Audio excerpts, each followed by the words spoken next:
जो राजनीतिक दल महंगाई और भ्रष्टाचार का कड़ा विरोध कर सत्ता में आया हो, उस राजनीतिक दल को आज आईना नहीं दिख रहा, या यूं कहें कि उनके चश्मे ही बदल चुके हैं।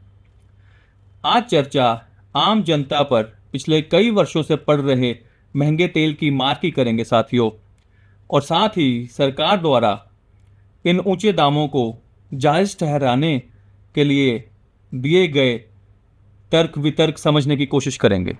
वीडियो अंत तक देखिए, सारा खेल समझ आ जाएगा। तो चलिए सबसे पहले यूपीए और एनडीए के कार्यकाल पर एक नज़र मारते हैं और इन सरकारों ने किस किस समय देश को किस किस रेट पर तेल दिया उसको समझने की कोशिश करते हैं। यहाँ आपको एक टेबल नज़र आ रहा होगा। इस टेबल में 2004 से लेकर 2025 तक का डाटा हमने अध्ययन करके आपके समक्ष रखने की कोशिश की है साथियों।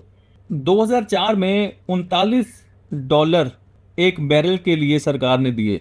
तब डॉलर का रेट था 45.5 रुपये और एक बैरल में औसतन 159 लीटर कच्चा तेल आता है साथियों, जिसमें से लगभग 45% या यूँ कहें कि 74 लीटर पेट्रोल एक बैरल में से रिफाइन करके सरकार तैयार करती है। तो 2004 में सरकार को जो 1 लीटर पेट्रोल प्रोसेसिंग से पहले 11 रुपये का पड़ता था, सरकार उसको 34 रुपये का बेचती थी साथियों, यूपीए गवर्नमेंट। तो 210% का मार्कअप प्राइस इस रेट पे 210% की कमाई सरकार करती थी।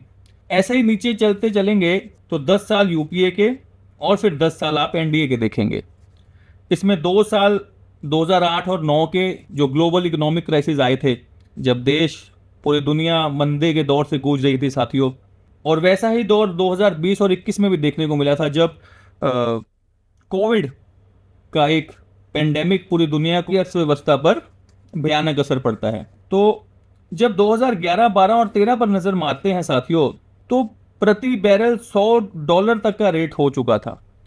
तब यूपीए गवर्नमेंट ने सब्सिडी लगाकर देश को महंगे तेल के शौक से बचाया और एक कुशन प्रोवाइड करते हुए आप देखेंगे 132%, 129% और 130% की ही मार्कअप प्राइस पर तेल बेचा। ऐसा ही 2008 में जब ग्लोबल क्राइसिस शुरू हुए तो प्रति बैरल रेट $120 पहुंच चुका था साथियों, और तब सरकार ने अपनी जेब से सब्सिडी देकर जनता को इस महंगे तेल की मार से बचाते हुए सिर्फ 60% की कमाई कर जनता को सस्ता तेल मुहैया करवाया साथियों।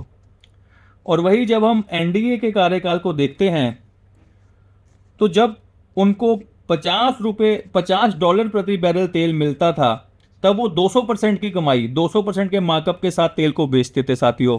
और करते करते करते 11 साल में अगर एवरेज देखें तो एनडीए ने 11 साल की औसत में 190% के मार्कअप से तेल बेचा साथियों देश को। वहीं यूपीए ने 140% के मार्कअप से बेचा। इसको अगर आसान भाषा में समझाऊं तो अब ये मान के चलिए कि एनडीए ने यूपीए से लगभग 35% महंगा तेल बेचा साथियों। इसका मतलब अगर आज 100 रुपये 1 लीटर तेल के हम दे रहे हैं, आज यूपीए गवर्नमेंट होती तो वही तेल हमें 75 और 80 रुपये प्रति लीटर के बीच में यूपीए गवर्नमेंट मुहैया करवाती, जिससे देश को बहुत आराम मिलता, आर्थिक स्थिति बेहतर होती देश की, और हर नागरिक के जेब में पैसे बचते और देश की अर्थव्यवस्था इसी तरीके से साथियों बढ़ती है।